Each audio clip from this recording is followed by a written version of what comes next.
Get up, both of you, right now." He said it the way a man says something he has already decided is true, before the words leave his mouth, before the other person has had a chance to respond, before anyone has had a chance to be wrong about anything. He said it like the decision had been made somewhere back on the other side of the parking lot, the moment he first saw them sitting there. He had the build of a man who had won arguments with his body for so long that his voice had picked up the same habit. 9 years on patrol, the same sector, the same park, the same certainty, worn smooth by repetition, that he knew what didn't belong. The two black men on the bench did not get up. That was the first mistake Officer Gage Pruitt made on the afternoon of April 14th. Not the worst, just the first. Because Gage Pruitt had looked at the two men sitting quietly in the northeast corner of Riverside Memorial Park, had listened to his own certainty tell him something was wrong, and had chosen to act on it. What he had not done, what he would not do, not once across the 29 minutes and 14 seconds that followed, was ask himself a single question about who those men actually were. He chose wrong. The two men on that bench held the combined federal authority to end everything he had built in 9 years. And they had been watching him for weeks. The dispatch log for Unit 7 that afternoon read as follows, and this is the language from the official record, verbatim. Dispatch log, Unit 7, Riverside Memorial Park Sector, 1409. Officer Pruitt reporting 2 males, black, mid-30s, loitering bench area northeast quadrant. No visible activity. Quote, "They've been there too long. They've been there too long. No complaint from a park visitor, no disturbance, no noise, no violation of any city ordinance. 2 men, sitting on a public bench, in a public park, on a Tuesday afternoon in April. That was the whole of it." The radio crackled once, then went silent. Someone had turned it off.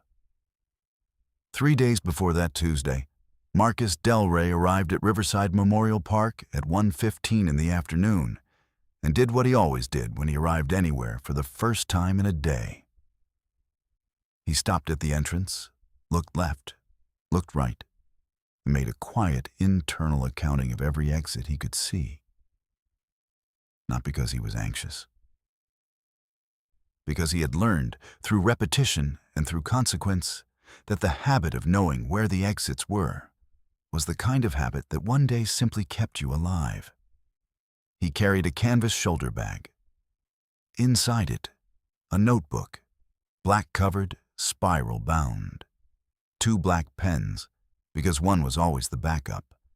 A folded city map that he never actually needed but kept as a matter of discipline, and a small thermos of coffee he had brewed at 6:30 that morning. He set the bag to his left when he sat, positioned so the zipper faced outward. He checked his phone once, the screen down on the bench beside his right knee, and then did not look at it again for 90 minutes. It was the kind of stillness that other people sometimes found unsettling without being able to articulate why. He had been coming to this bench, the northeast one, partially hidden behind the row of old sycamore trees, for 11 days. Not every day. On specific days, at specific windows of time, determined by a schedule he had not written in the canvas bag notebook. Always the same bench, always the same position. Back to the tree line, a clear sight line to 3 of the 4 park entrances, and an unobstructed angle to the playground area 200 feet to the northeast. The first morning he came, a park ranger named Danny, heavy-set, 50-something, genuinely friendly in the way of people who had held the same outdoor job for too many years to still feel territorial about it, had walked over and started a conversation. Marcus told him he was working on a personal writing project. Long-form notes. The ranger had nodded and said the northeast bench was a good quiet spot and left it at that. By the third visit, Danny greeted him from across the lawn with a lift of his hand and kept walking. That was how cover was supposed to work. Repetition, predictability, presence consistent enough that you became part of the landscape before anyone thought to question whether you belonged there. Terrence Obi had sent a text that morning at 9:47.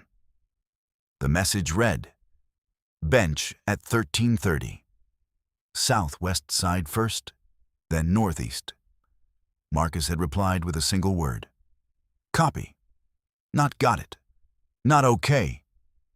The word copy, with a specific meaning in a specific context, delivered without elaboration and received without question. That was also how this kind of work operated. Terrence arrived at 1:28.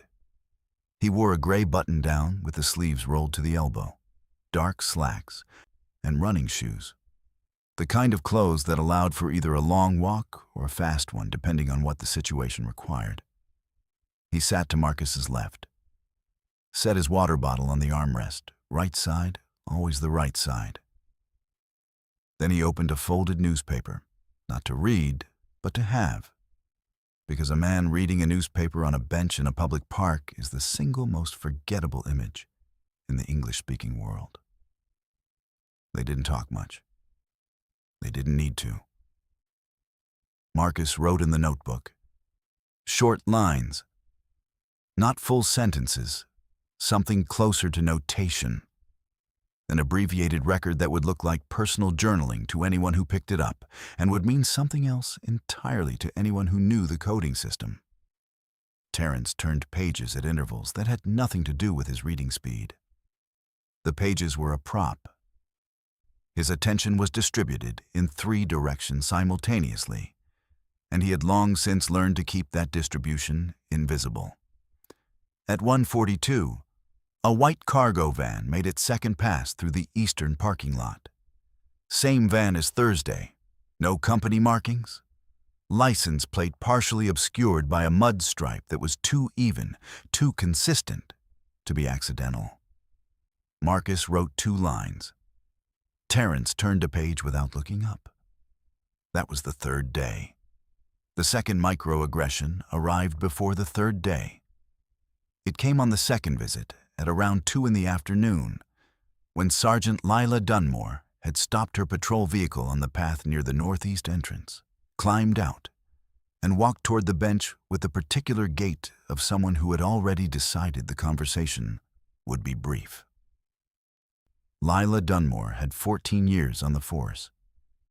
She wore her authority the way people wear well-fitted clothes, so comfortable with it that it barely showed. She was the kind of supervisor who never raised her voice because she'd found long ago that she never needed to. She understood, instinctively, that the most effective control was the kind the other person didn't fully recognize as control. She stopped 6 feet from the bench, looked at Marcus, looked at the bag, looked at the notebook. "Afternoon," she said. "Does this area require a permit today? I don't have it in my system." Marcus looked up slowly. He had the kind of face that gave nothing away, not hostility, not warmth, just a settled, level quality of attention that some people found reassuring and others found deeply uncomfortable. "The park is free admission," he said. "No permit required. It's on the sign." He pointed. The sign was 8 feet away, white and green, bolted to a post near the sycamore trees. Riverside Memorial Park, open 6 a.m. to 10 p.m. No permit required for groups under 25. Ordinance 47C, City of Harlan. Lila followed the direction of his finger, read the sign, looked back at Marcus. "Right," she said. "Just checking." A professional smile, the kind that costs nothing, and she walked back to her vehicle. She was gone in 40 seconds. The exchange was so brief and so apparently ordinary that it might have meant nothing at all. but Marcus noted the time in his notebook. 14:04. Dunmore, L. Badge visible. Approached without stated basis. Checked sign. Departed. And he noted one more thing. As Lila reached her vehicle, she lifted her radio and spoke briefly into it, looking once over her shoulder in the direction of the bench. He wrote, "Radio contact after. Unknown recipient." Gage Pruitt had been watching the bench for 4 days before he walked out to it. In his patrol log, he had entered the same phrase on each of those 4 days. Suspicious males. N.E. bench. No stated purpose. The phrase was identical each time, reproduced with the precision of something copied from a mental template. It contained no description of specific behavior, nothing thrown, nothing shouted, no confrontation with other park visitors, no ordinance crossed, no complaint received. Just 2 men, sitting, without, in his assessment, a stated purpose. What the log did not contain was any record of Gage having walked over to the bench and asked them what their purpose was, because he hadn't. He had watched from his patrol vehicle, parked on the service road beside the western playground, and he had written no stated purpose 4 separate times about 2 people he had never once spoken to. On the 4th day, he got out of the car. It was 14:09 by his dashboard clock. The afternoon light was the thick, heavy kind that makes long shadows from ordinary things. Gage crossed the grass at a diagonal, not fast, not tentative. The deliberate speed of a man who had made a decision and was carrying it across the lawn in his posture. He was a large man, not fat but dense.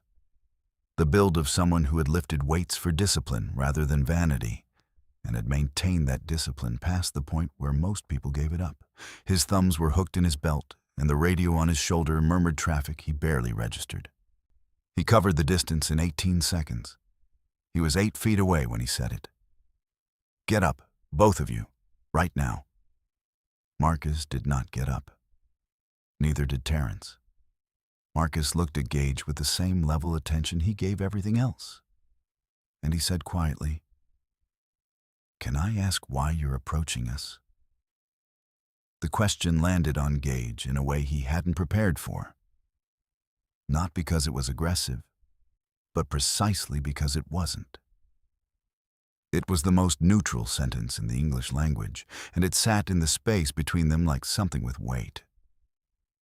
"I'll ask the questions," Gage said. His voice dropped half a register. "IDs, both of you, now." Terrence folded the newspaper, set it on the bench. He had the unhurried quality of a man who had been in rooms with much higher stakes than this one, and had learned that urgency, displayed openly, was almost always a mistake. "Are we being detained?" Marcus said. "Or are we free to go?" Gage moved 1 step closer. He was near enough now that his shadow fell across the open notebook in Marcus's lap. "You're being detained." "On what grounds?" A silence. Gage had an answer forming. He could feel it, but the actual words, the specific articulation of a legal basis, were slower to arrive than the certainty that had carried him across the grass. He said nothing. What happened next was not in his patrol log. Gage reached down and closed his hand around Marcus's left arm, just above the elbow, fingers wrapping the fabric of the sleeve, and pulled. Not violently, but with the kind of force that communicates. This is no longer a conversation, calibrated to produce compliance without leaving a mark visible to a camera. Marcus did not pull back. He did not flinch. He turned his face up toward Gage and said, in a voice that was entirely and deliberately flat, "Remove your hand. I am not resisting. I am asking you to remove your hand." Gage released the arm, not because he was intimidated, or not only because of that. For just a fraction of a second, the perfect steadiness of Marcus's voice had produced in him a flicker of something unfamiliar. A sensation that might have been uncertainty, gone before he could examine it, replaced immediately by the reflex of a man who had learned to interpret hesitation in himself as weakness. He stepped back one pace and keyed the radio. Unit 7. Requesting backup. Northeast Bench, Riverside Memorial Park. 2 males refusing to identify. The dispatcher acknowledged. A second unit was en route. Terrence waited until Gage's back was 3/4 turned. Then he leaned slightly toward Marcus, no more than 2 inches, and said just above a murmur, "Document everything. Chain of custody starts now." It was a strange sentence for a man on a public park bench on a Tuesday afternoon. The kind of sentence that implied familiarity with a specific process. Not the general concept of writing things down, but the formal, sequential recording of evidence in a manner that would hold up to legal scrutiny. Chain of custody was a term from laboratories, from courtrooms, from the kind of proceedings where the provenance of every piece of information had to be unbroken and traceable back to its origin. Gage didn't catch it clearly. He was already talking to dispatch. But anyone listening carefully enough would have caught it, and would have begun, quietly, to revise their assumptions about who these 2 men were and why they were sitting on that bench. Lila Dunmore arrived first. 2 minutes after Gage's radio call, she pulled to the grass verge at the edge of the northeast path and climbed out with the unhurried efficiency of someone who had responded to 100 scenes like this and knew exactly how they were supposed to end. She looked at the 2 men on the bench, then at Gage. Then she took out her cell phone. She did not call for additional backup. She called the park's administrative office, a number she evidently had memorized, and spoke to someone on the other end in a tone that sounded professional, routine, utterly reasonable. "Yes, this is Sergeant Dunmore, Harlan PD. I'm at Riverside Memorial, Northeast Sector. Can you confirm whether any group or individual has reserved use of the Northeast Bench area for a private or special use activity today?" A brief pause. "No reservation on record. Got it. Thank you." She ended the call and turned back toward the bench. What she had just done was make a record. A log entry in the park's administrative system. A timestamp. A notation that 2 individuals had been present at the Northeast Bench and that the park office had been queried about their authorization. It was a paper trail that said, without saying it, that someone had found it necessary to check. Lila Dunmore understood that documentation created reality. That a phone call lasting 40 seconds could produce a record that existed independently of anything anyone might contest later. She had learned this over 14 years in a profession where the person who controlled the paperwork controlled the story. The call had taken 40 seconds. The record now existed. Marcus had been writing throughout. He noted the time, 14:14. Dunmore, L cell call. Park admin query. Duration approximately 40 seconds. Log created. Then he drew a line under something he had written 9 minutes earlier. The underlined text read, Ordinance 47C. No permit required, no stated basis for stop. The second unit arrived at 14:17. 2 officers. The older one took up a position to the left of the bench. The younger one, whose patrol jacket still had the new look on it, positioned himself to the right. Neither spoke. Neither moved toward anyone. They were there to establish geometry. 2 more bodies in the space. 2 more angles of approach. the structural language of a situation that had already been decided. Gage had moved back to the center of the scene, standing between the bench and the path. He was looking toward the service road. A third vehicle had stopped there. Not a marked patrol unit, a dark sedan, city government plates. The kind that carries someone who doesn't need the lights. The man who got out of it moved with the deliberate, unhurried pace of someone who had formed an opinion before arriving and was now simply executing on it. Wells Cutter, watch commander, on duty that afternoon. He stood at the edge of the grass, a distance of roughly 40 feet from the bench, and he did not walk closer. He stood with his hands in his jacket pockets and looked at the scene the way someone looks at a situation they have already assessed. Then he made a small motion with his right hand. Not a wave, not anything that an outside observer would have interpreted as a signal. A slight lateral movement of the fingers, a minimal outward push, barely visible at 40 feet. Gage saw it. Something shifted in his posture. The brief uncertainty that Marcus's steadiness had produced was gone. He was back to the version of himself that had crossed the grass at 14:09, certain, forward-moving, past the point of asking whether this was the right thing to do. He turned to Terrence. "Stand up. Step away from the bench." Terrence met his eyes. "Am I being detained separately?" "Stand up." Terrence stood slowly, without hurry, the way a man stands when he has already decided the outcome doesn't change what he does next. He set the newspaper on the bench. He kept his hands visible. The moment he was on his feet, Gage stepped forward and put one hand flat on Terrence's chest. Not a push, technically, but a displacement, a physical statement of space. Terrence was moved backward 2 steps before he found his footing and stopped.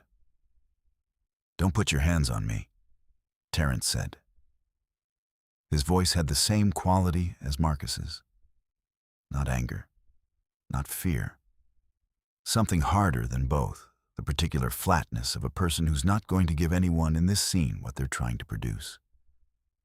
The younger officer behind Terrence took a half step forward, then stopped.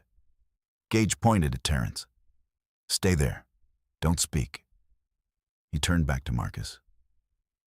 At 14:22, Gage Pruitt invoked Florida Statute Section 843.02, obstruction of an officer without violence, and informed Marcus that he was under arrest for failure to comply with lawful commands. Marcus stood when directed. He kept his hands visible, raised slightly from his sides. He looked straight ahead, not at Gage, not at the sycamore tree line, at the middle distance between them, and he said 4 sentences. "I am complying. I am not resisting. I want this documented. Officer, I am asking you one time. On what specific provision of Section 843.02 do you believe my conduct qualifies as obstruction?" Gage didn't answer. He took Marcus's left wrist, then his right, drew them behind his back, and the handcuffs closed with a sound that carried in the still afternoon air. The metallic sound of a decision that had been made without a sufficient reason. Marcus kept his eyes forward. The park entrances, the sight lines he had memorized 11 days ago. He kept his breathing even and his face exactly as it had been, not because he felt nothing, but because there was a time for everything. And this was not the time for anything except memory. Terrence watched from 8 feet. He did not move, but his right hand, hanging at his side, had turned palm forward, a half-automatic postural adjustment, the body's preparation for whatever came next. What Gage Pruitt did not know, and would not know for 4 months and 11 days, was that his body camera had been recording since 14:09. Every word, Every silence where a legal answer should have been. Every absence of the articulable suspicion that Section 843.02 required. The footage sat on the department server under case number CR-2024-0471, time-stamped, encrypted, and automatically authenticated by the recording system the moment the camera activated.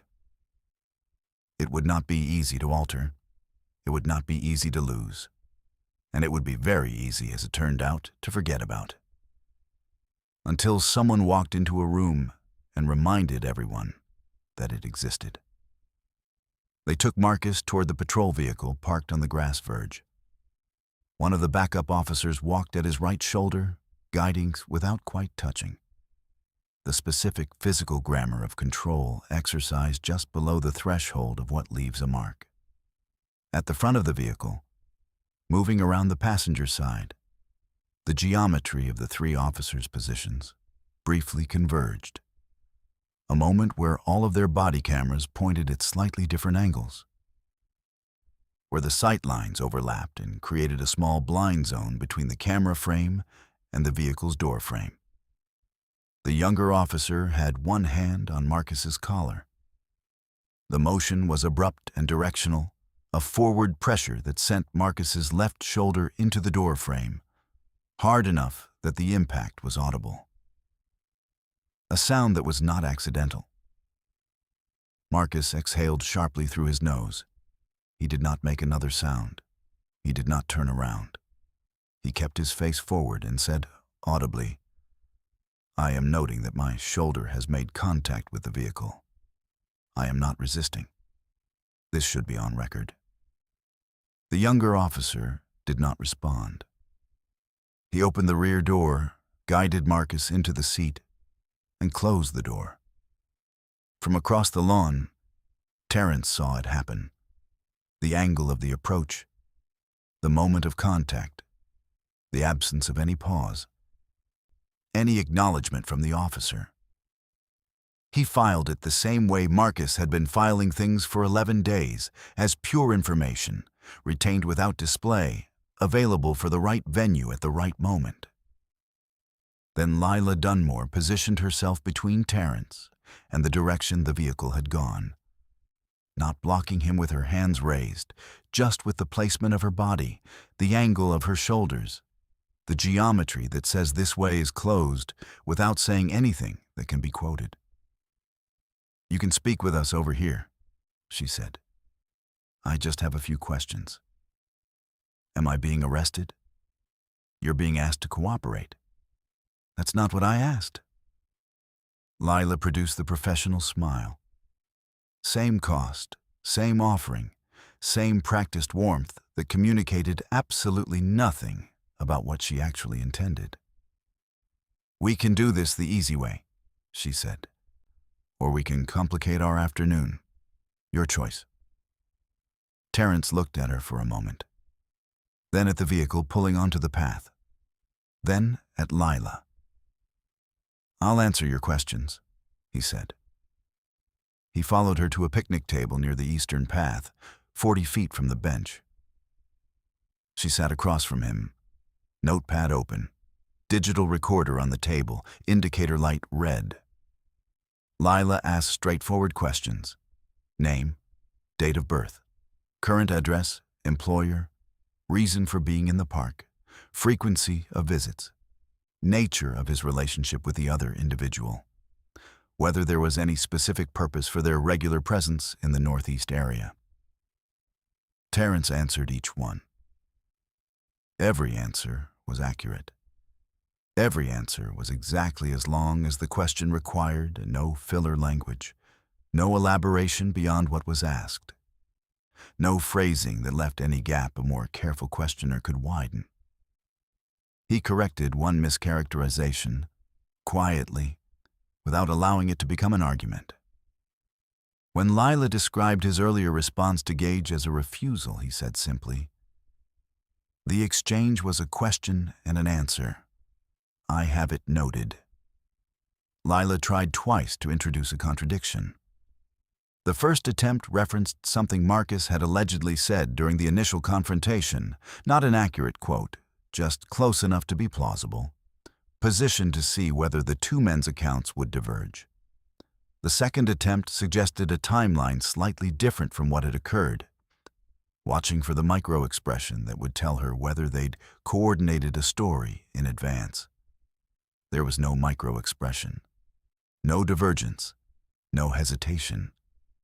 Terrence said, without changing tone, "That's not consistent with what was said.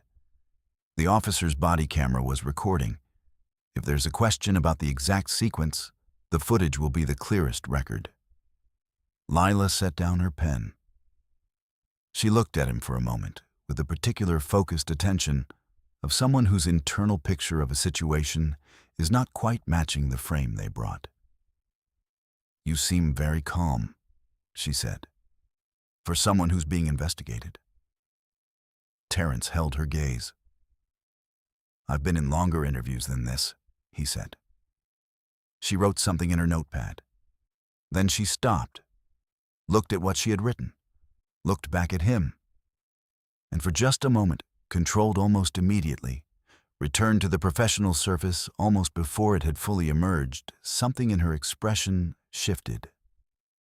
Not hostility, not recognition exactly. Something closer to the feeling a person gets when the shape of a problem changes under their hands, and they realize they've been holding it wrong. She recovered. "We'll need you to come to the station." "Am I being detained?"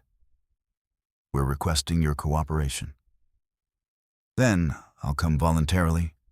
I'll need a record of my arrival time and the reason for the request." Lila wrote the time in her notepad. Then she closed it. The desk sergeant at the Harlan Police Department Central Station ran Marcus's name through the standard identification database at 1503. The query took 4 minutes to return a result. What came back was not a criminal record. It was a different kind of record. The kind with specific clearance level flags and jurisdictional annotations. The kind that generated secondary prompts that required a specific access code to interpret.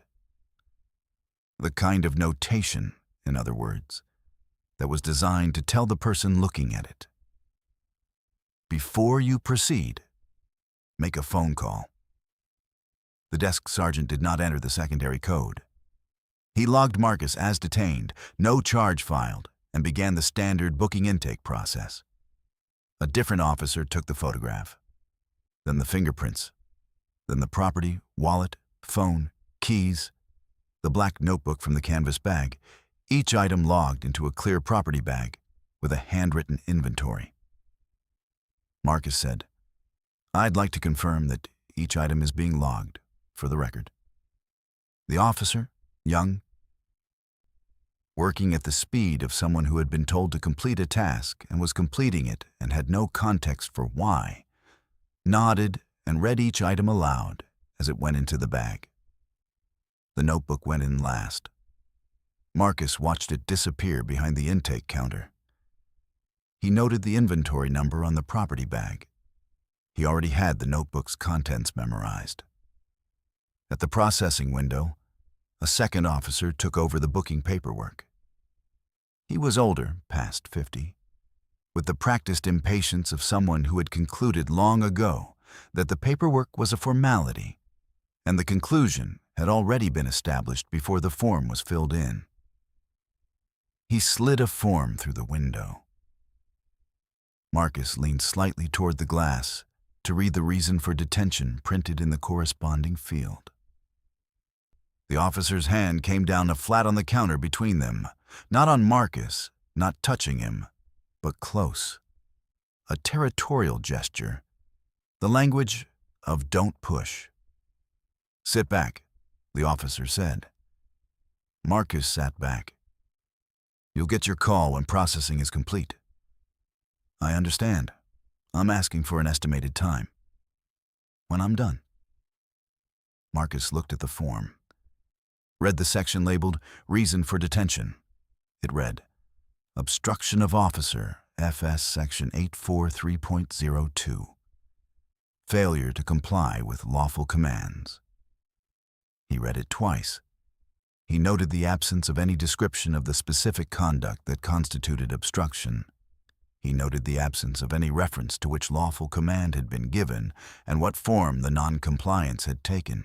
He signed the form, signature small, neat, placed exactly in the designated field, and pushed it back through the window. Then he sat with his hands on his knees and waited. In interview room 2, Lila Dunmore sat across from Terrence with the door closed and a recorder on the table. "I want you to understand," she said, "that this is a cooperative interview. You're not under arrest. You can leave at any time." "I appreciate that. Can you tell me who made the decision to detain Mr. Delray?" Lila's pen paused above the page. The question was not aggressive. It was specific in a way that assumed he had a right to a specific answer.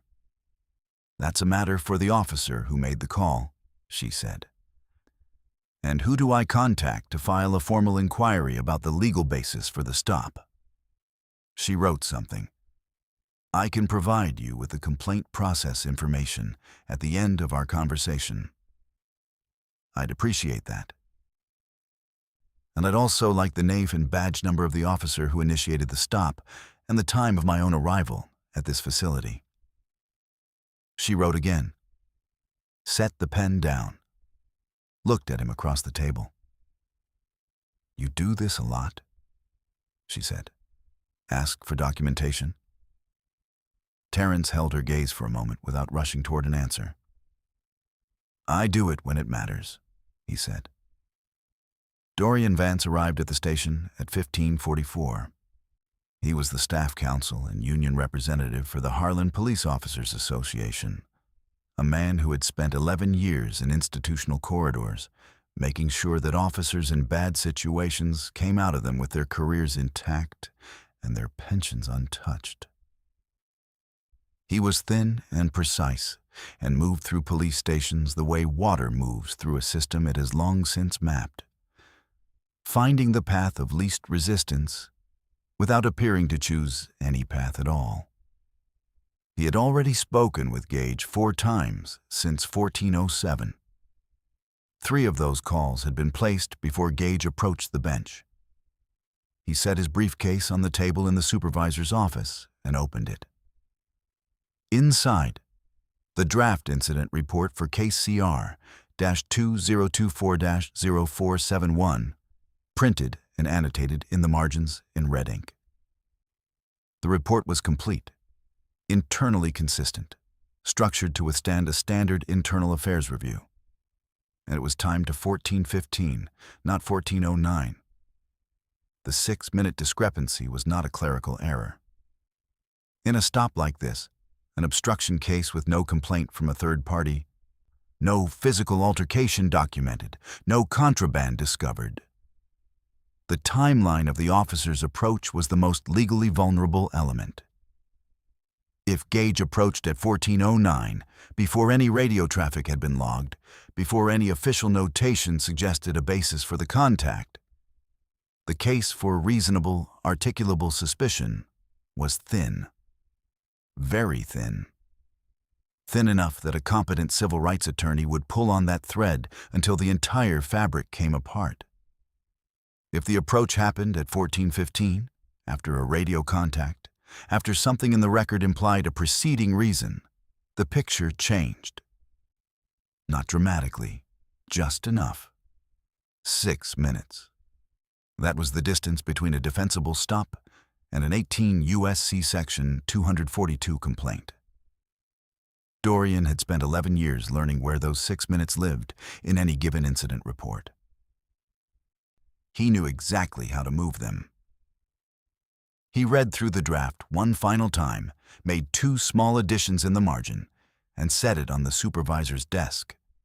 Then he asked for Wells' cutter. Cutter arrived 4 minutes later. He sat across from Dorian and listened without speaking while Dorian outlined the situation, the timeline, the on-camera language, the specific language Marcus had used that was likely to generate a complaint, the recommended framing for the report. When Dorian finished, Cutter said one sentence: "Make sure Gage doesn't speak to anyone else until I've reviewed the final language." Then he stood up and left. Marcus's single phone call came at 16:22. He spoke for 40 seconds. His voice, as far as the duty officer standing nearby could hear, was quiet and businesslike.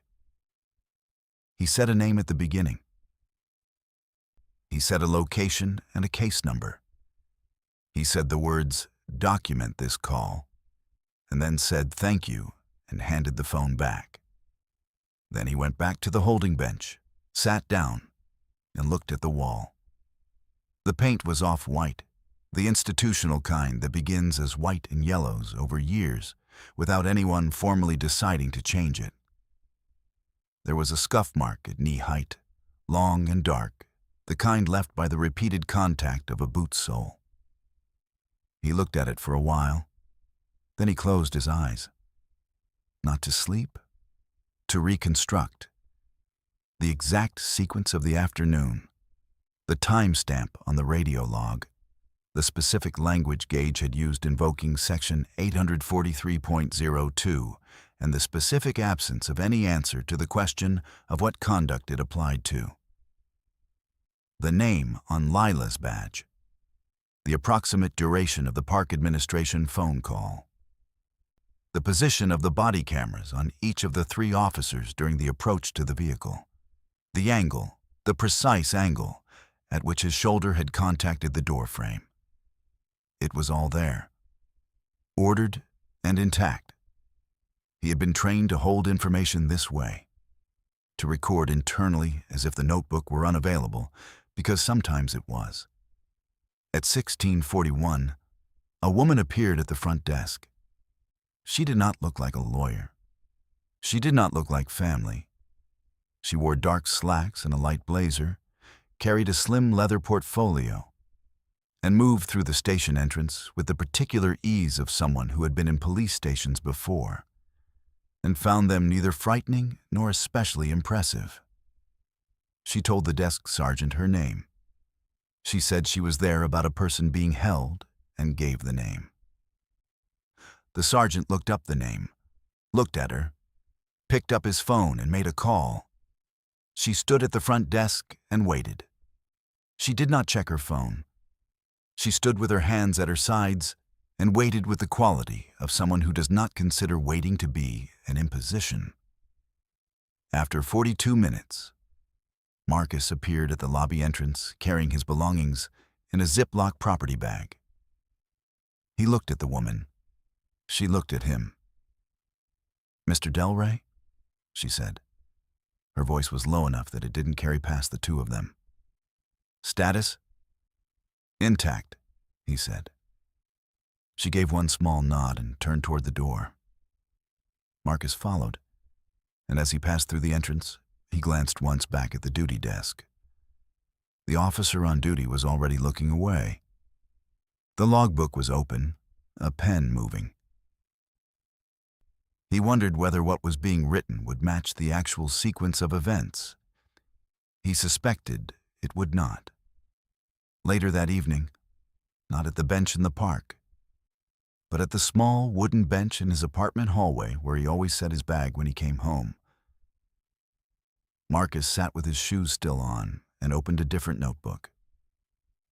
Not the field log that was still in the property bag behind a station counter. The summary book, the one that lived in a drawer he never left unlocked. He wrote the heading, April 14th, CR-2024-0471. He wrote the case number from memory, having seen it once on the property receipt and retained it the way he retained everything that might one day need to be demonstrated. Then he wrote the sequence. Beginning at 14:03, when the dispatch radio had first crackled with Gage Pruitt's log entry.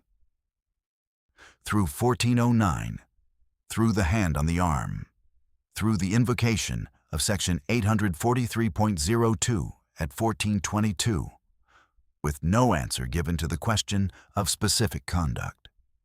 Through the shoulder and the door frame, through booking, through the single phone call, all of it. In order, with times where he had them and estimated ranges where he didn't. He turned to a clean page and wrote 2 words at the top, then stopped. He already knew what they meant. He already knew the next step.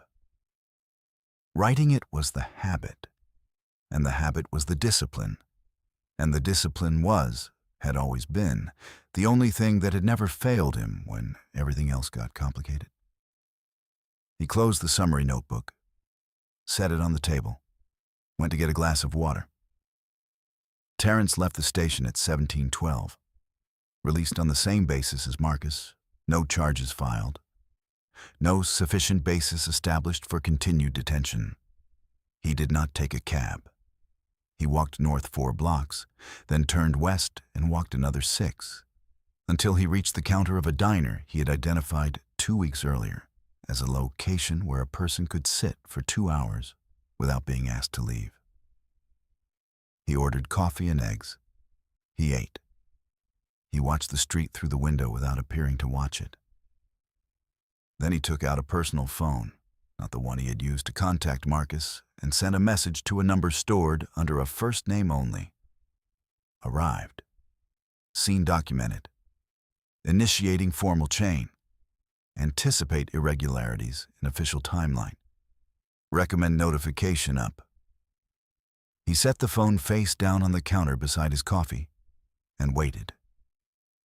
He thought about the interview with Lila Dunmore, the 2 attempts to introduce contradiction.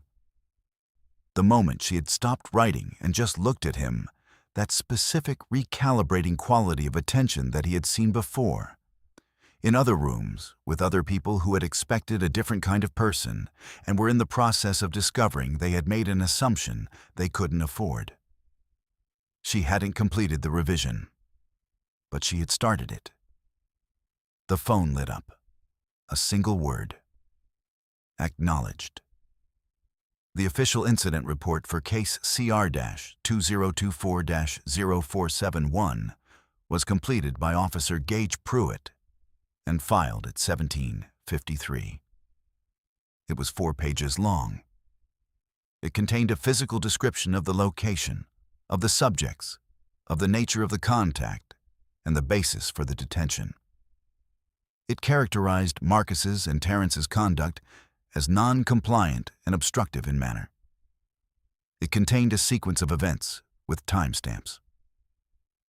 The timeline in the report began at 14:15, not 14:09.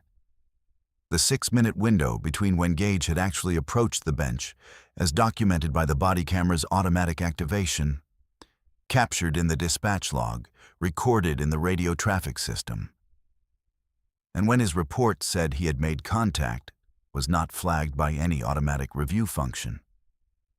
Minor timestamp variations in officer-authored reports were common enough, expected enough, to pass through a standard approval chain without triggering review.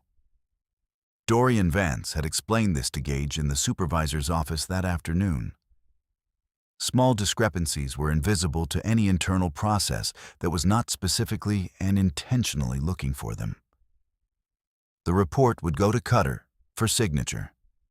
Cutter would sign. The document would enter the official file. And 6 minutes would effectively cease to exist as far as the evidentiary record of this afternoon was concerned. Wells Cutter signed the report at 18:04, 11 minutes after Gage filed it. What Dorian Vance did not know, the body camera on Gage Pruitt's chest had activated at 14:09. It had been recording every second, every word, every silence that followed an unanswered legal question, since the moment Gage stepped out of his vehicle on the service road and crossed the grass. The footage had been transmitted to the department server by the automatic upload system, encrypted, case-numbered, and time-stamped with a precision that had no awareness of human preference or institutional convenience.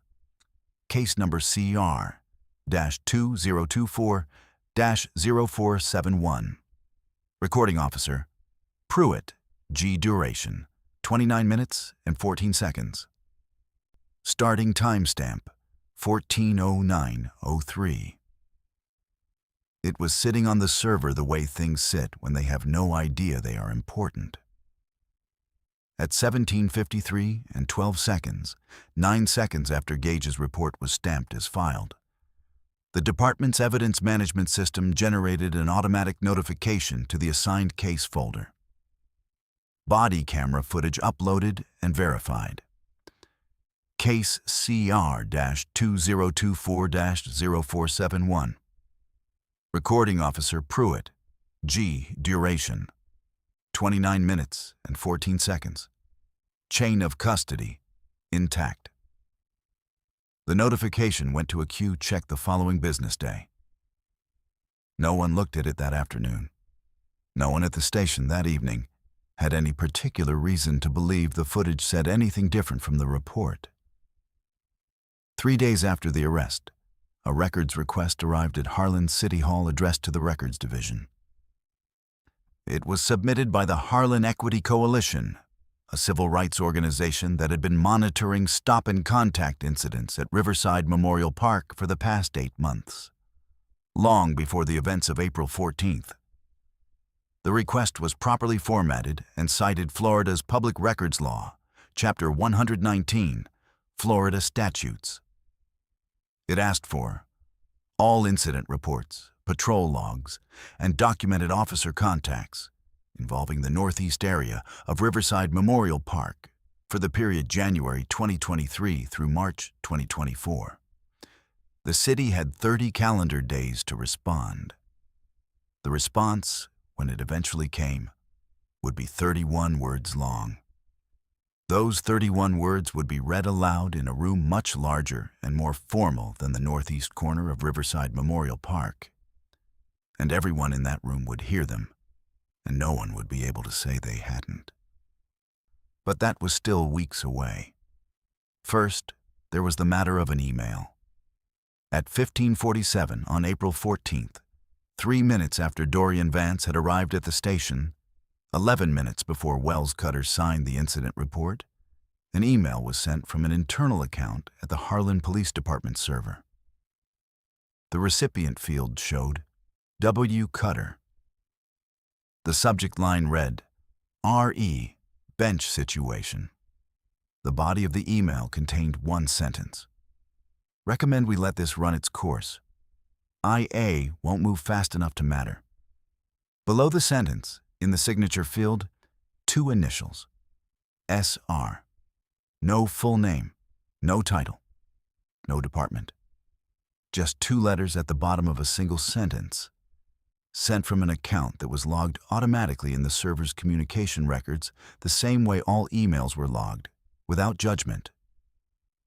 Without awareness that those 2 characters at the bottom of that single sentence would eventually be the most consequential piece of text in a hearing room full of people who were very good at not being found accountable for anything. The email was not seen outside the department for several weeks, but the email existed, had been created, sent, received, and stored. The server had logged the account that sent it, the machine it was sent from, the time to the second, the IP address, and the message EGAU-D. All of it was there. Patient, the way evidence is patient when it doesn't need to do anything except exist. That night, the park closed at 10. The northeast bench sat empty in the dark. The sycamore trees made long shadows under the park lamps. At the station, the incident log for Unit 7 had been filed. The report for CR-2024-0471 had been signed and entered into the system.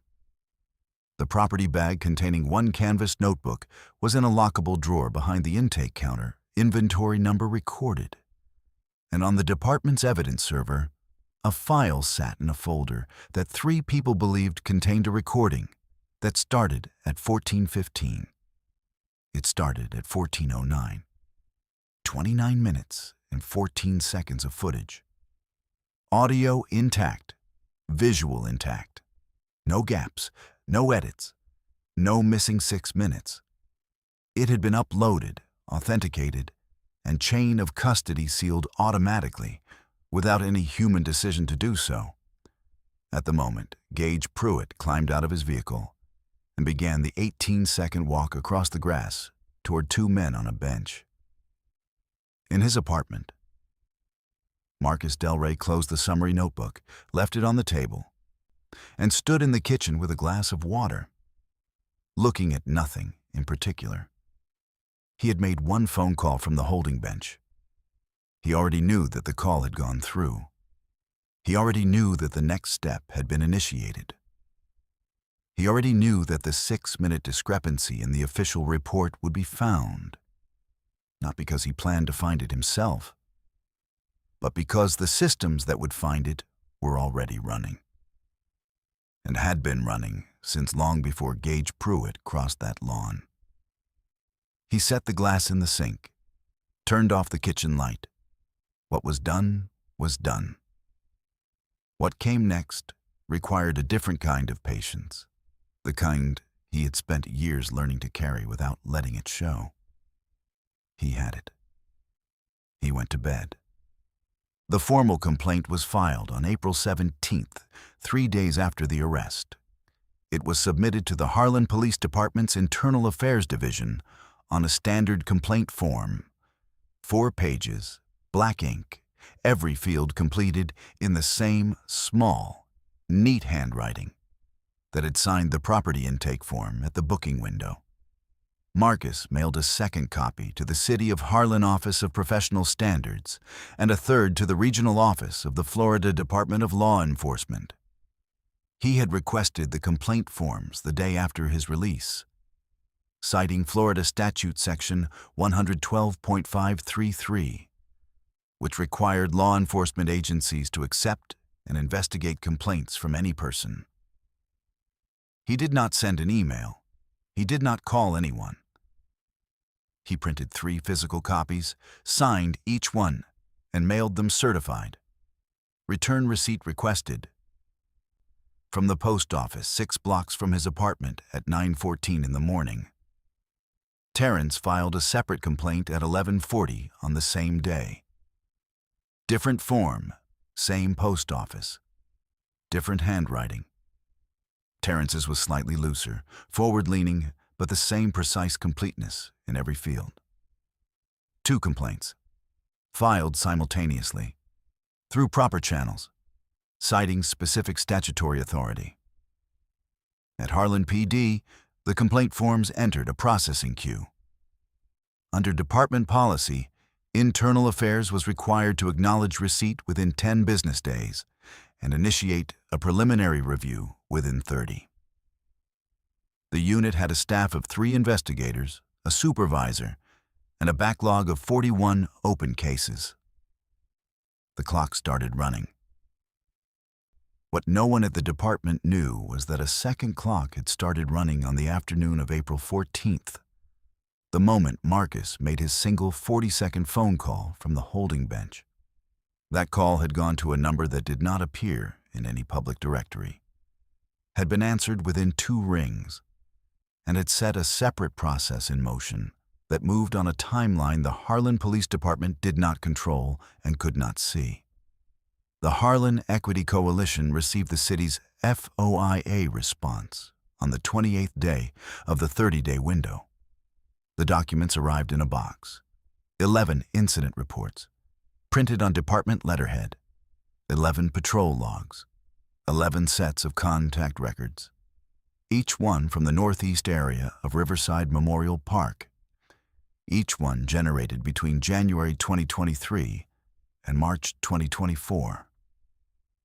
A staff member at the coalition spread them across a conference table and went through them one by one. It took 40 minutes to confirm what the first 3 reports had already suggested.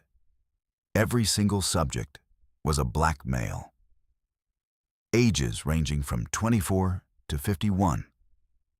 The stops were distributed across 14 months, not clustered in one period, not attributable to a single specific event that might have changed enforcement patterns in the area. They were spread out, irregular, the product of ongoing practice rather than a particular moment. In all 11 cases, the subjects had been stopped, questioned, and in 4 cases, temporarily detained. In all 11 cases, no charges had been filed, no citations issued, no contraband found, no third-party complaint documented as the basis for the initial contact. 11 cases, 11 subjects.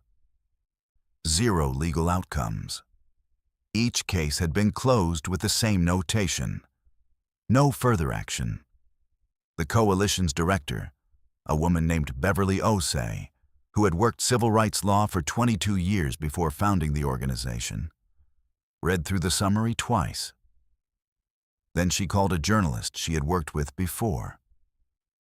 Nadia Holt covered the criminal justice beat for a regional outlet with enough readership to matter and enough legal sophistication to understand what she was looking at. She arrived at the coalition office with a notebook and a digital recorder and spent 3 hours going through the documents. When she was done, she said, "This is 11 counts of the same pattern. Different dates, same location, same officer profile, same outcome." Beverly nodded. And one of those 11 cases just got significantly more complicated. She slid the most recent report across the table. Case CR-2024-0471. Filed April 14th.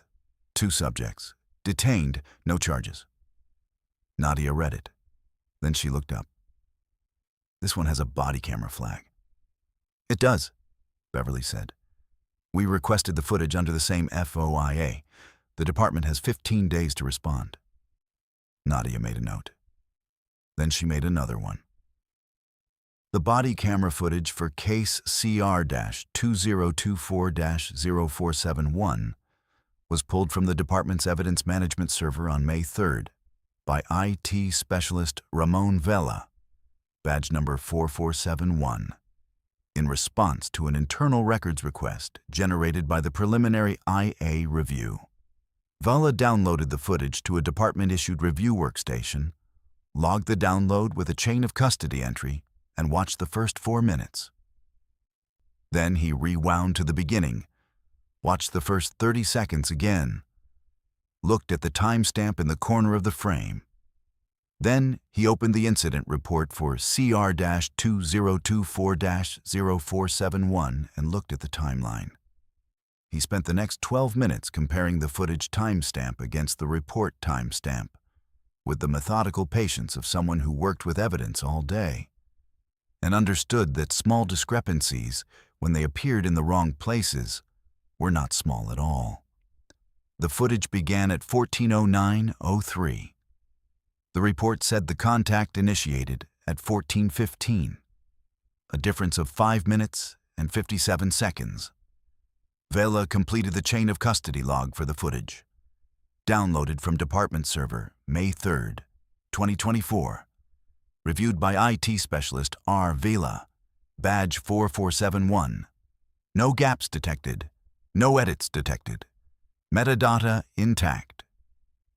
Timestamp 14:09:03.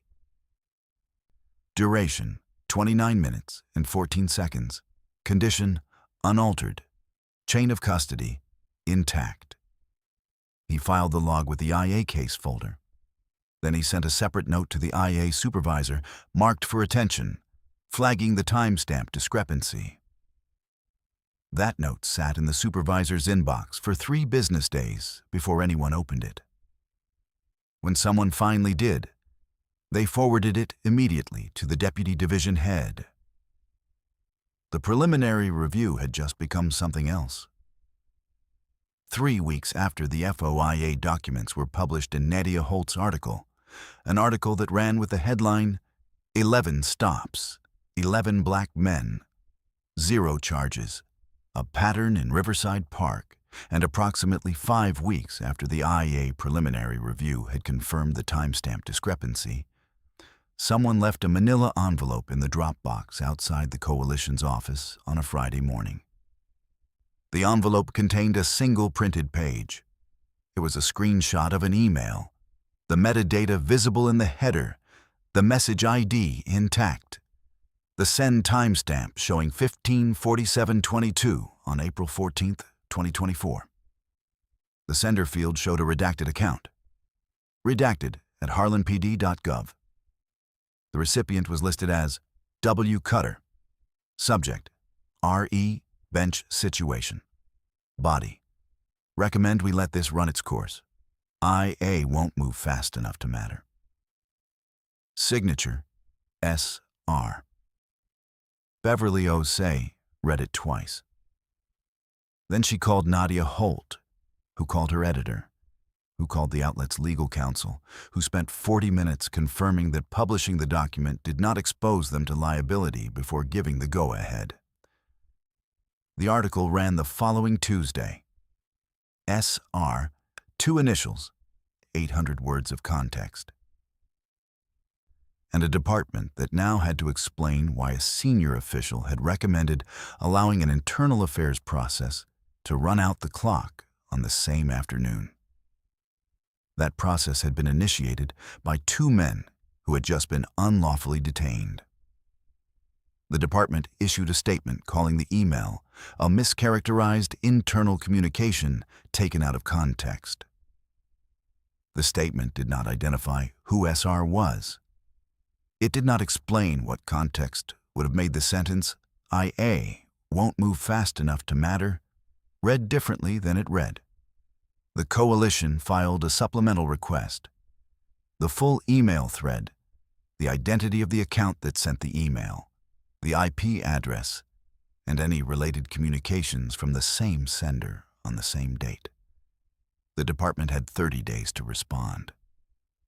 Deputy Chief Sloan Reardon had been with the Harlan Police Department for 26 years. He had come up through patrol, through detective division, through administrative command, accumulating the kind of institutional knowledge that makes a person simultaneously valuable and difficult to move against. He was not the department's most visible official. That was the chief, a political appointment who attended city council meetings and gave interviews to local media. But he was in many respects its most functional one. He knew where the files were. He knew which decisions had been made and by whom and under what pressures. He knew which officers to protect and which ones to offer up when something needed to be offered up. He was, in other words, exactly the kind of person who understood that the email he had sent at 15:47 on April 14th was a problem. Not because what he had written was false. The email was accurate. IA moved slowly.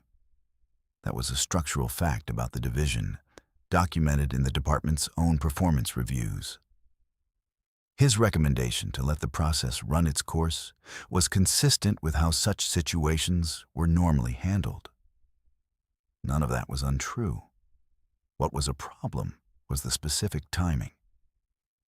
The email had been sent 11 minutes before Cutter signed the incident report, before the official account of the afternoon had been finalized, before anyone had formally determined what the afternoon had been. Recommend we let this run its course. IA won't move fast enough to matter. Read in isolation. In the context of an afternoon when a report's timestamp was under scrutiny and a senior official had been in phone contact with the watch commander 6 times. The sentence sounded like something other than a routine administrative observation. It sounded like coordination. Whether it was coordination in the legal sense, in the sense that could be demonstrated through evidence rather than inference, was a question that would eventually require a room with a panel and a record and testimony under oath. That room was 5 months away. Reardon told no one he was concerned. He attended his regular meetings. He submitted his regular reports. He answered questions about the article with the practiced calm of someone who had learned that the worst thing a person in his position could do was appear to be worried about something before the right people decided whether there was something to be worried about. He was very good at not appearing worried. The fifth confrontation happened on a Thursday morning in late May. Marcus was walking from his parking structure to a coffee shop 2 blocks from a federal building, not in the northeast quadrant of Riverside Memorial Park, not in any part of the park at all. On a public sidewalk in full morning light, when a car slowed alongside him. The window came down. Gage Pruitt was driving. He was in civilian clothes, off-duty, no uniform, no badge visible. But the vehicle had city plates, which meant it was a department vehicle he was using outside of working hours. "You filed a complaint," Gage said. It was not a question. His voice had the same quality it had carried across the lawn in April, the certainty of a man accustomed to being the one who determined the nature of an exchange. Marcus did not slow his walk, did not look at the vehicle, said in a normal conversational volume, "I'm going to note the time and location of this contact. I'm going to note that it involves a department vehicle and a uniformed officer who is currently the subject of an open IA investigation. I'm going to note this in writing in the next 10 minutes. "I'm not in uniform," Gage said. "Your vehicle has city fleet plates," Marcus said. "I can read the number from here." A pause. The car kept pace with his walking for 3 more seconds. Then Gage accelerated and the vehicle moved ahead. Marcus stopped at the next corner, took out his phone, typed the time, the location, the vehicle plate number, and a 6-sentence summary of the exchange into a document he was using to record all post-incident contacts. He noted that the contact was unsolicited, that he had not initiated it, and that it had occurred in a public space while he was traveling to a private destination. He sent the document to 2 recipients simultaneously. Then he continued to the coffee shop. That note became an attachment to the IA file. Supplement to complaint, filed May 23, 2024. Contact by officer under investigation, unsolicited, public sidewalk, city vehicle. The notation was straightforward and undramatic. It was also from an evidentiary standpoint.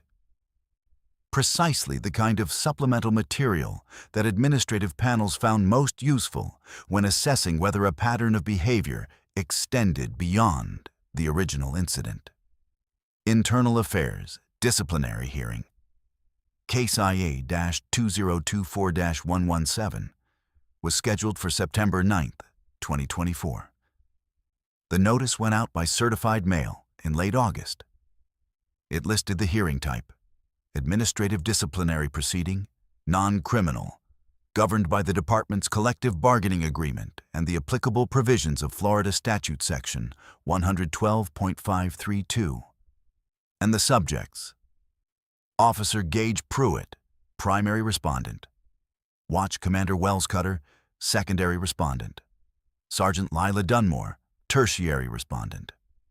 The hearing panel consisted of 3 members: a senior IA investigator named Angela Marsh, who had been with the division for 11 years and had presided over 41 disciplinary proceedings; a civilian oversight board representative named Carl Finney, appointed through the city's independent police review process; and a deputy commissioner from the Florida Department of Law Enforcement, whose presence indicated that the case had attracted attention at a level above the department itself. Dorian Vance arrived with Gage at 8:47. Gage wore a dark suit that looked like it had been pressed recently by someone who cared about getting it right.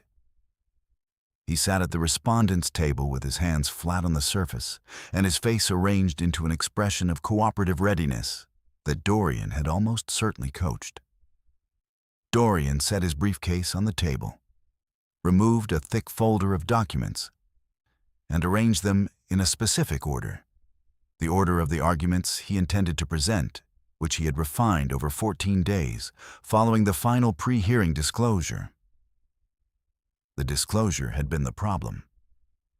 The pre-hearing evidence package provided to all parties had included, among other items, the chain of custody log for body camera footage CR-2024-0471, authenticated by ET specialist Ramon Vela on May 3rd. The timestamp comparison report generated by the IA Technical Review. The phone contact log for Watch Commander Cutter on April 14th, pulled from the department's internal communication system. And the dispatch log entry for Unit 7, time-stamped 1409. Dorian had read the package 3 times. He had identified the timestamp discrepancy, the Cutter phone log, and the dispatch entry as the 3 most damaging pieces of material. He had drafted arguments for each one. He had not yet determined what he would do about the authorization order, because in the pre-hearing package, buried in the 3rd volume, flagged with a yellow tab that he had initially assumed was a routine evidentiary exhibit, was a document he had not seen before and had not known to expect. He had read it twice at his office the night before the hearing, and the second reading had confirmed what the first had made him suspect. He said nothing to Gage about it. Some information was better withheld until there was a strategy for receiving it. Marcus and Terrence arrived at 8:59. They were not in the clothes they had been wearing in April. No canvas bag, no folded newspaper, no thermos of coffee. They wore suits, Marcus in charcoal gray, Terrence in navy, and they each carried a leather portfolio. They walked into the hearing room at the same pace they had walked into Riverside Memorial Park every time they had gone there, which was the pace of people who had nowhere to be, except exactly where they were. Gage looked up when they entered. Something moved across his face. Something that lasted less than a second and was controlled almost before it appeared. An adjustment. The recalibration of a man who had expected something and was now seeing something slightly different, and was not yet sure what the difference meant. Marcus set his portfolio on the table. Terrence sat to his left. Angela Marsh, the IA investigator, called the hearing to order at 9:04. She read the case number, the names of the respondents, and the formal statement of the proceedings' purpose: a disciplinary administrative hearing to determine whether the conduct of the named officers on April 14th, 2024, at Riverside Memorial Park, Northeast Sector, violated department policy, applicable law, or both. She asked whether all parties were prepared to proceed. Dorian Vance said yes for the respondents. Marcus said yes for the complainants. Marsh began with a standard statement. These proceedings were administrative in nature and governed by the procedures outlined in the department's collective bargaining agreement and Florida Statute Section 112.532. Findings from these proceedings would be reported to the chief, to the city's Office of Professional Standards, and to any external entities with jurisdictional interest. She noted that a representative from the Florida Department of Law Enforcement's Professional Compliance Bureau was present as an observer, and that a parallel review at the state level was ongoing. Dorian Vance made a preliminary motion to exclude certain evidence on the basis that it had been improperly obtained. Marsh noted the motion for the record and denied it. The evidence in question had been collected through proper chain of custody procedures and authenticated by a qualified department technician. Dorian wrote something on his notepad. Then Marsh said, "The panel would like to hear from the complainants. Mr. Delray, you may proceed." Marcus opened his portfolio. He took out one document, placed it on the table in front of him, and looked at it for a moment. Then he looked at the panel. "For the record," he said, "I want to establish the identities of both complainants, which have bearing on the scope of this proceeding and the full set of facts the panel needs to consider." He slid the document across the table toward the panel. The document was a single page. It carried an official letterhead. Beneath the letterhead, a formal identification credential, sealed, with an authorization code in the lower right corner. Marsh picked it up, read it, set it down, looked at Marcus. Terrence had placed an identical document in front of Finney, the civilian oversight representative. The deputy FDLE commissioner, sitting to Marsh's left, read the third copy.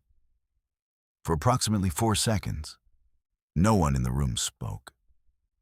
Then Marcus said, "Special Agent Marcus Delray, Federal Bureau of Investigation, Field Office, redacted, Task Force Operations.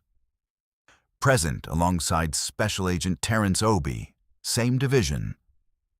He said it in the same voice he had said everything else in that room, and in that park, and in that holding bench, without drama, without shift in register. The voice of a man stating a fact that had always been a fact, regardless of when anyone else learned it. Across the table, Gage Pruitt's hands, which had been flat on the surface since 8:47, slowly pressed down harder against the wood. His breathing did not change. His expression did not change. But the pressure of his palms against that table communicated something that his face had been instructed not to show. Dorian Vance set his pen down. It made a small sound when it hit the table. The kind of small sound that is very loud in a room that has suddenly gone quiet. On the date of the incident, Marcus continued, both agents were conducting authorized surveillance under case file TEF 2024088, an active federal investigation, classified. The northeast bench of Riverside Memorial Park was a designated and authorized observation post, established 6 weeks prior to April 14th. The operation was ongoing at the time of Officer Pruitt's approach. He picked up the second document from his portfolio. "I am entering into the Record Authorization Order TF-2024-088, signed by the Assistant Special Agent in charge of the relevant field office, dated February 28, 2024. The order designates Riverside Memorial Park, Northeast Sector, as an active surveillance location.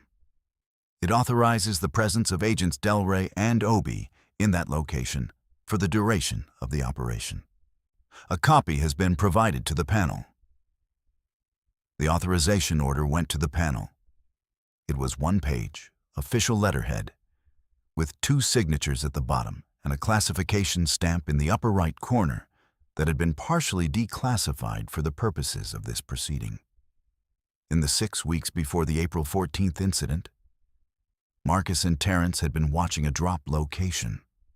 The white cargo van with the mud-obscured plates. The 2 men in generic security uniforms. The hollow false bottom in the trash receptacle near the swings.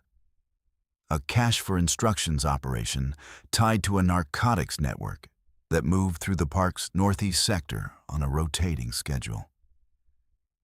The investigation had been running for 4 months. The authorization was signed, specific, and unambiguous. Officer Gage Pruitt had walked across 25 yards of grass and ended it. Not maliciously, not with any knowledge of what he was doing. He had simply decided that 2 black men sitting quietly on a bench had been there too long, and he had acted on that decision, and in doing so he had compromised an active federal operation, unlawfully detained 2 federal agents, and generated a body camera recording that was now sitting in front of an administrative panel that had every reason to examine it very carefully. Dorian Vance said, in a voice that had lost about 20% of its certainty. "I'd like to request a brief recess." Marsh said, "Denied. We'll continue. Mr. Delray, please proceed with the evidentiary record." The receipts came in order. Marcus set them out on the table the way someone lays out documents that have been prepared long in advance of the moment they are used. Deliberately, without rush, each one given the space it needed. The first was the chain of custody log for body camera footage, case CR-2024-0471, downloaded from Department Server May 3, 2024. Marcus read aloud. Reviewed and authenticated by IT Specialist Ramon Vela, badge number 4471. No gaps detected. No edits detected. Metadata intact. Starting timestamp, 14:09 and 3 seconds. Duration, 29 minutes and 14 seconds. Condition of footage, unaltered. Chain of custody, intact. He set the document down. The official incident report filed by Officer Pruitt states that contact with the complainants was initiated at 14:15. The body camera shows contact initiated at 14:09, a discrepancy of 5 minutes and 57 seconds. He placed the two documents side by side on the table facing the panel. The timestamp comparison was visible at a glance. No interpretation required. The footage said one thing. The report said another. Dorian Vance made a note. He had been making notes for the past 11 minutes, which suggested he was building toward an objection or an alternative framing that he had been working on since the previous evening and had not yet found satisfactory language for. The second document was the phone contact log for Watch Commander Wells Cutter, April 14, 2024. Pulled from the department's internal communication system. Terrence read this one. 3 calls from Watch Commander Cutter to Union Representative Dorian Vance, he said, between 14:03 and 14:07. Those calls were placed before Officer Pruitt approached the bench, before the stop occurred, before any conduct by the complainants had been observed, recorded, or described in any official document. He set the log on the table. 6 subsequent calls from Watch Commander Cutter to Deputy Chief Sloan Reardon between 14:45 and 15:20. Those calls were placed while Agent Delray was being processed through booking. A silence. Marsh looked at the log, then at Cutter's chair. Cutter was present at the hearing as a secondary respondent, but had been seated at a separate table with his own counsel, a private attorney, not Dorian, which indicated that someone had determined his interests and Gage's interests might not be identical. Cutter was looking at his own hands. The third piece of evidentiary record, Marcus said, is the dispatch log for Unit 7, April 14, 2024. The log shows Officer Pruitt's radio contact at 14:09. The notation reads, and I am quoting from the official log verbatim, 2 males, black, mid-30s, loitering bench area, northeast quadrant. No visible activity. Quote, they've been there too long. He held up the log briefly so the panel could see the formatting before placing it with the other documents. No visible activity, he repeated. That is the language of the officer's own radio communication. No visible activity. He then approached the bench, placed his hand on Agent Delray's arm without stated legal basis, and invoked Section 843.02 without specifying the conduct that constituted obstruction, applied handcuffs at 14:22, and placed Agent Delray in a patrol vehicle during which Agent Delray's shoulder made contact with the vehicle door frame in a manner that Agent Delray documented in writing at the time. Marsh said, I have reviewed the supplemental complaint entry regarding the May 23rd contact incident as well. That notation is part of the record. Dorian Vance looked up from his notes. I'd like to note for the record that the May 23rd contact was a chance encounter and was not initiated by Officer Pruitt in any capacity that... Marsh said. It's noted. We'll address the supplemental incidents after completing the primary evidentiary record. Mr. Obi, you had additional material to present? Terrence nodded. He opened the second section of his portfolio and placed a single printed page on the table. This is an email, generated from a Harlan Police Department server account, sent at 15:47 on April 14th, 2024. The recipient was Watch Commander Wells Cutter. The subject line was RE Bench Situation. The body of the email reads, "Recommend we let this run its course. IA won't move fast enough to matter." The signature shows two initials, SR. He looked up from the document. The panel will note that this email was sent at 15:47. Officer Pruitt's incident report was signed by Watch Commander Cutter at 18:04. The email was sent 2 hours and 17 minutes before the official account of the afternoon was finalized. At the time this email was sent, this internal affairs complaint had not yet been filed. It was sent on the same afternoon as the incident, in the window between the detention and the formal reporting. Marsh looked at Finney. Finney looked at the email, then at the attendance sheet. Deputy Chief Sloan Reardon was listed as a witness. He was in the room. He had been in the room for the entire hearing, seated in the witness section, and he had not moved. Marsh said, "I'd like to hear from Deputy Chief Reardon at this time." Reardon stood. He was 61 years old, silver-haired, wearing a uniform with the kind of precision that was intended to communicate. That he had been doing this job for so long that the uniform was simply what he wore. He moved to the witness position with the easy authority of a man who had been to hundreds of these proceedings and had never once been the person being asked to explain himself. He sat down, adjusted his cuffs.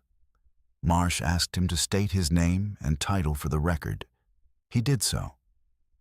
She asked whether he had sent the email entered into evidence. A pause that lasted 2.5 seconds. "I sent a brief internal communication on that afternoon," Reardon said. The communication was consistent with standard practice for senior administrative staff, monitoring active departmental situations. "I was aware of the incident and communicated my assessment of the likely pace of the administrative review process." Terrence slid a page across to the witness position. He did not hand it to Reardon. He placed it on the edge of the table and let Reardon decide whether to pick it up. Reardon picked it up. "Deputy Chief Reardon," Terrence said. "The phone log entered into evidence shows that Watch Commander Cutter called you 6 times between 14:45 and 15:20 on April 14th. The email was sent at 15:47. The incident report was finalized and signed at 18:04. The question the panel has, and I'm asking it now so the record reflects a direct answer, is what information you received during those 6 phone calls that caused you to send that email before the formal report was signed." Reardon set the page down. He looked at Terrence with the specific stillness of a man who has spent decades in rooms like this and understands that the correct answer is sometimes no answer at all. "I am not in a position to characterize the content of those communications without review of my notes from that day," he said. "Do you have those notes with you?" "I do not." "Were they preserved?" "I would need to check." Marsh said, writing something. "Deputy Chief Reardon, the panel is requesting that any notes from April 14th related to this matter be produced within 5 business days. If no notes exist, that fact should be communicated in writing to the panel within the same window." Reardon said he understood. He sat very still. He looked at the table. He did not look at Gage. He did not look at Cutter.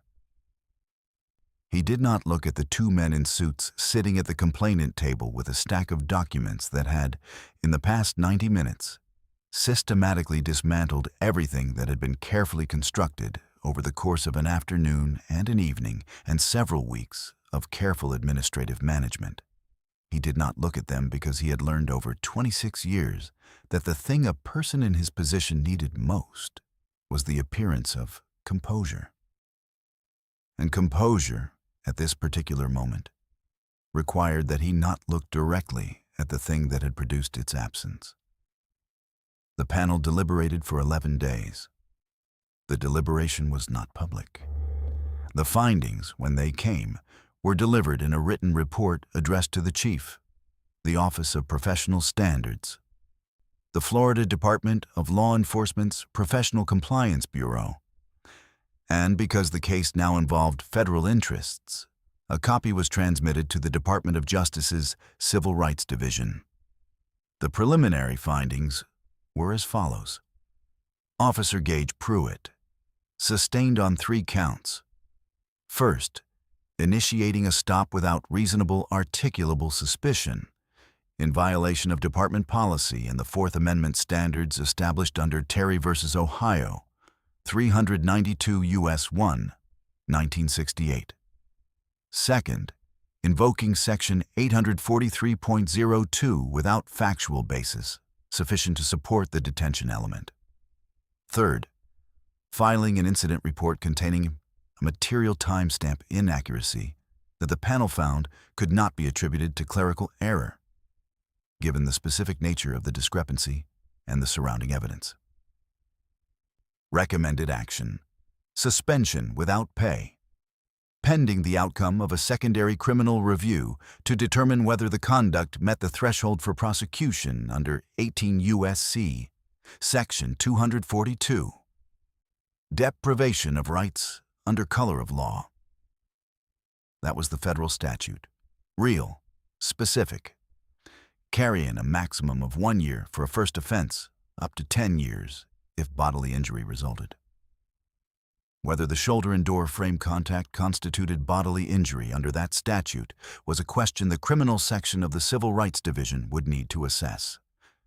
That assessment was ongoing. Watch Commander Wells Cutter, sustained on 2 counts. First, failure to intervene when present at the scene of a stop lacking apparent legal basis. Second, facilitating the preparation of an incident report through communication with the reporting officer's union representative before the incident had concluded, in a manner that the panel found created unacceptable risk of compromising the report's accuracy and integrity. Recommended action: suspension with pay, pending an independent review of his conduct, to be conducted by the FDLE rather than by the department's own IA division. The use of an external reviewer was a recognition that the internal review process had, per the evidence, been compromised by the communications that preceded it. Sergeant Lila Dunmore, sustained on 1 count. Initiating an administrative inquiry, the park office phone call, without legal basis and in a manner calculated to generate documentation that could be used to retroactively justify a stop that had no contemporaneous justification. Recommended action: written reprimand, placed in her permanent personnel file. The written reprimand was the least severe outcome available. Lila had been very good, over 14 years, at not leaving more than exactly as much evidence as she intended to leave. The panel knew what she had done, but knowing and proving were different weights, and she had kept the margin between them wide enough. Dorian Vance. The panel noted that evidence suggested the union representative had advised the reporting officer on the content of the incident report before that report was finalized, during a period when the representative had received advance information about the incident from the watch commander. The panel referred this matter to the Florida Bar's Grievance Committee for review under Florida Bar Rule 4-8.4, which prohibited conduct involving dishonesty or misrepresentation. The bar's review was separate from these proceedings and would follow its own timeline, which could extend to 18 months. Deputy Chief Sloan Reardon.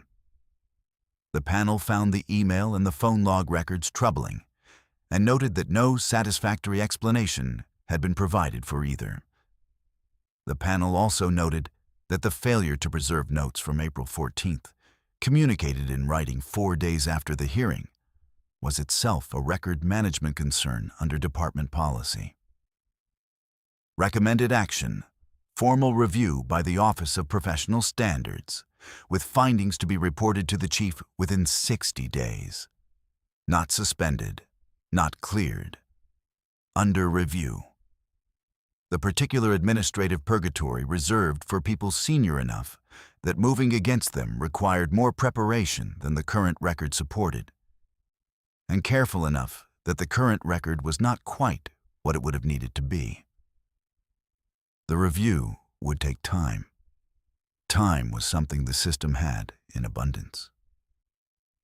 On October 1st, 2024, approximately 5.5 months after the arrest, the United States Department of Justice Civil Rights Division sent a formal notification to the city of Harlan and the Harlan Police Department. It was read into the record of the next City Council public session by the city attorney. The relevant portion read as follows: The Civil Rights Division, United States Department of Justice, has initiated a pattern or practice investigation into the Harlan Police Department pursuant to 34 United States Code Section 12,601.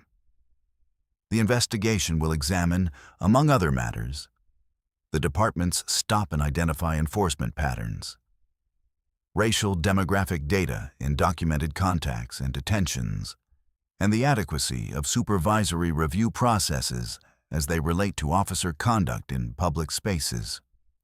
The department has 30 days to produce initial responsive records.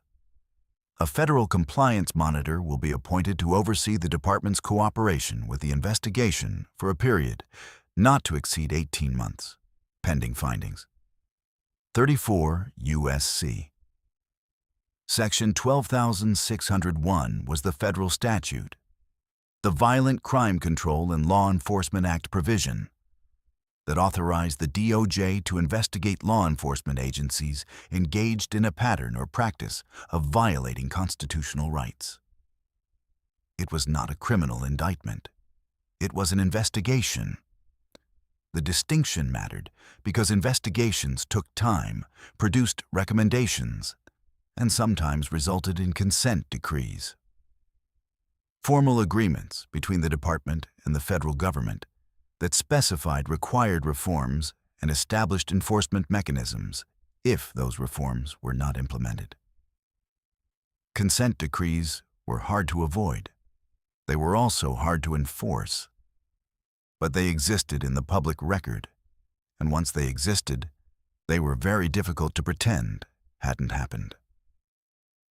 The chief issued a statement saying the department welcomed the opportunity to demonstrate its commitment to constitutional policing. The statement did not mention Gage Pruitt, Wells Cutter, Lila Dunmore, or Sloan Reardon. It mentioned the community. The City Council public session where the DOJ notification was read was covered by Nadia Holt, who had been covering this story continuously for 6 months. She was in the third row with a notebook and a voice recorder. She wrote down every word of the notification, and then she wrote down the chief's statement, and then she wrote down the names of the 6 council members who asked no questions about either. After the session, she stood outside on the steps and called Beverly Osai at the coalition. "They opened," she said. Beverly said, "Good. Now we wait." Nadia said, "How long?" Beverly considered. 22 years of civil rights work, the progress she'd seen, the progress that had looked like progress and then quietly reversed itself when attention moved on. 18 months for the monitor, Beverly said. Longer for the consent decree, if there is one. And Reardon? A pause. Reardon is still in the building, Beverly said, which tells you something about where we are. Nadia made a note. 9 months after the arrest, January of the following year, a cold morning, city budget season, Marcus was in an office that was not the park. He was at a desk, a real desk, with a computer and a lamp and a stack of folders that related to other work entirely. The TF-202408 operation had been placed on hold the afternoon of April 14th. It had been formally suspended 2 weeks later, pending resolution of the events that had compromised it. It had not been reopened. Whether it would be reopened was a question that existed in a file on a server he was not going to access today. Terrence knocked on the open door and came in holding a folded newspaper. He dropped it on the desk without speaking. The headline was visible: Harlan PD to implement mandatory body camera policy, pending budget approval. Marcus read the headline. Then the sub-headline: City Council votes 5-2 to explore funding options. Explore funding options. He set the paper down. They voted to explore, Terrence said. I read that. Terrence sat in the chair across from the desk. No cameras yet. No budget yet. But a vote. A vote to explore. A brief silence. Progress, Terrence said, in the particular tone of someone who understands exactly what that word costs. Marcus picked up his pen, set it back down. He thought about the bench, the northeast bench, the sycamore trees, the 3 park entrances he had memorized before the first day and could still map in order in his sleep. The dispatch log timestamp, the sound the handcuffs had made, 29 minutes and 14 seconds of footage, chain of custody intact. Some things had happened. Gage Pruitt was suspended, without pay, pending a federal criminal review that would move at the speed of the criminal section of the Civil Rights Division, which was to say, slowly and without announcement. Wells Cutter was suspended with pay, which meant the city was still writing his checks while an external investigator reviewed whether he had helped falsify an official report. The external investigation had been ongoing for 4 months. Lila Dunmore was still working. Written reprimand, permanent file, working. Sloan Reardon was still in the building. The Florida bar had sent Dorian Vance a formal notice of grievance inquiry. He was cooperating through separate counsel. The inquiry would take months. It might result in a sanction. It might result in nothing beyond a letter in his file. The DOJ compliance monitor had been appointed, a former federal judge named Harold Sway, and had been in the building 2 days per month since November. His preliminary findings report was due in March. It would say things. Some of those things might lead to other things, eventually, if the right pressure remained applied for long enough. These were facts. They were what had happened. They were more than what usually happened. And they were less than what needed to happen. And the distance between those 2 measurements was something Marcus had learned over a career that had required him to inhabit that distance repeatedly, to hold without letting it become despair. He opened the summary notebook to a fresh page, wrote the date, wrote status, and then, beneath it, a brief factual summary of where each of the 5 threads currently stood. When he finished, he closed the notebook. There were 2 things the summary notebook did not resolve, could not resolve, because they had not been resolved. and because the mechanisms required to resolve them were not yet complete, and might not be complete for a long time. The first was the body camera footage. The full recording for case CR-2024-0471 ran 29 minutes and 14 seconds, beginning at 14:09:03. But the department's server logs showed that Camera Unit 7 Pruitt had activated at 14:03, 6 minutes before the first frame of recoverable footage. The footage for those 6 minutes did not exist on the server. It had not been corrupted, not in any way the department's forensic software could identify. It had not been deleted. No deletion record existed. The server simply had no footage between 14:03 and 14:09. The gap was clean, which was almost more troubling than if it had been messy. A corrupted file left a trace. A clean absence left nothing except the absence itself. IT specialist Ramon Vela's supplemental report, filed in November, concluded, footage unavailable for period 14:03 to 14:09. Technical cause, undetermined. No evidence of manual deletion. No evidence of system fault. Gap is consistent with camera malfunction, but cannot be attributed to any documented failure mode. The 6 minutes during which Gage Pruitt had driven to the service road, parked, received one or more calls from Delray and Vance, and decided to walk across the grass. Those 6 minutes were gone. The IA panel had noted the gap. The DOJ compliance monitor had noted the gap. A forensic technology firm had been retained to examine the camera unit and the server logs. That examination was ongoing. Cause, undetermined. The second unresolved matter was the email sender. The email reading, "Recommend we let this run its course. IA won't move fast enough to matter," signed SR, had been sent from an account at harlanpd.gov.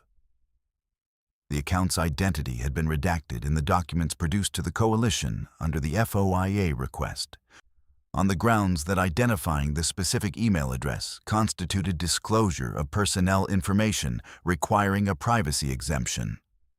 The coalition had challenged the exemption. A circuit court had ruled in December that the sender's identity was a matter of legitimate public interest that outweighed the claimed privacy concern. The city had 30 days to appeal. The city had appealed. The appeal was pending.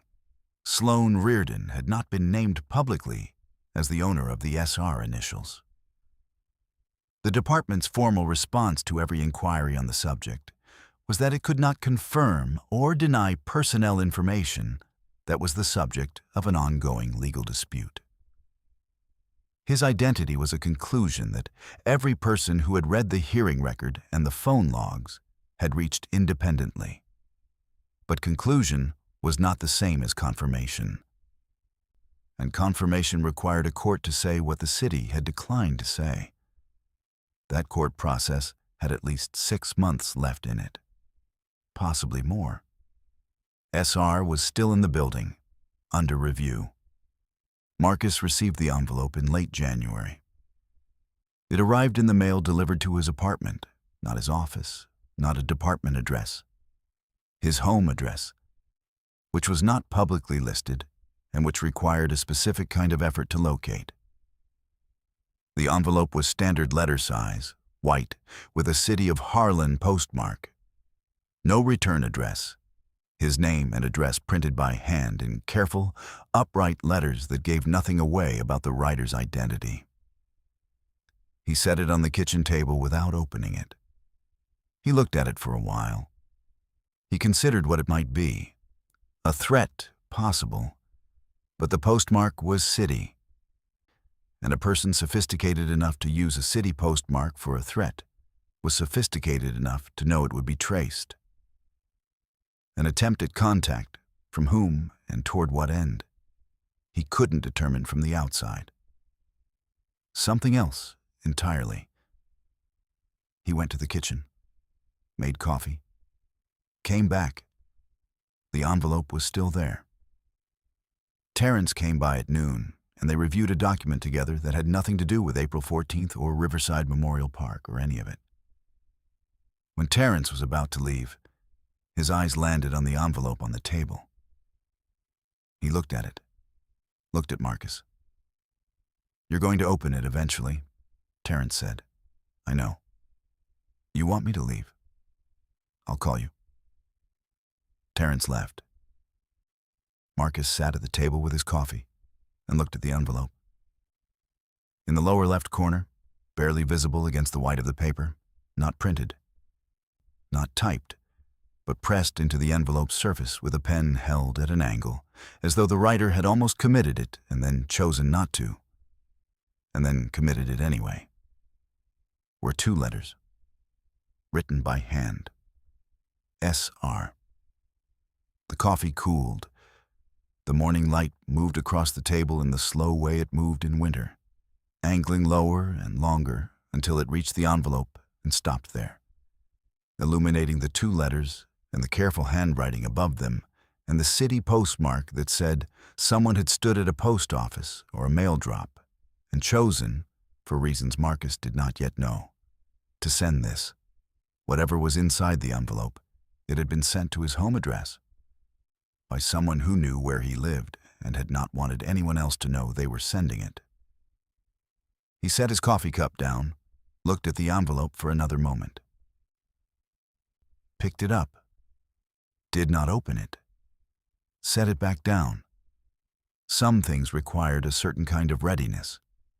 Not courage, he had that. Not patience, he had that too.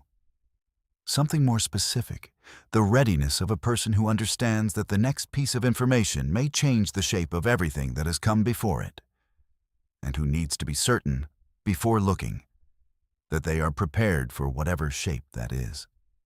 He left the envelope on the table. He picked up the summary notebook. He wrote 1 line at the bottom of the page, below the status summary. He didn't write what the line meant. He already knew. He just wrote it, the way he wrote everything, because the habit was the discipline, and the discipline was the only thing that had never failed him. Then he closed the notebook, set it beside the envelope, and then stood in the kitchen doorway looking at both of them. Outside, the city ran its ordinary winter sounds. Cold traffic, a distant siren, somewhere 2 floors up, a radio playing low. He did not open the envelope that day, but the postmark was dated 3 days earlier, and 3 days before that, the circuit court had rejected the city's first appeal of the FOIA ruling, the one that would require them to identify the sender of the email. SR had 3 months left, at most, before a court said the name out loud. Whatever was inside the envelope, whoever had sent it, and for whatever reason, they had chosen to send it now, in the window between knowing and being known. The narrow space where a person with something to say still had the ability to choose how they said it. That by itself told Marcus something. He looked at the envelope 1 more time, picked up his coffee cup, went to the window. The park was 16 blocks from here. He had not been back since April 14th. He did not intend to go back until the operation was cleared, if it was cleared, when it was cleared, by whoever made that decision at whatever pace they made it. But the bench was still there. The northeast corner.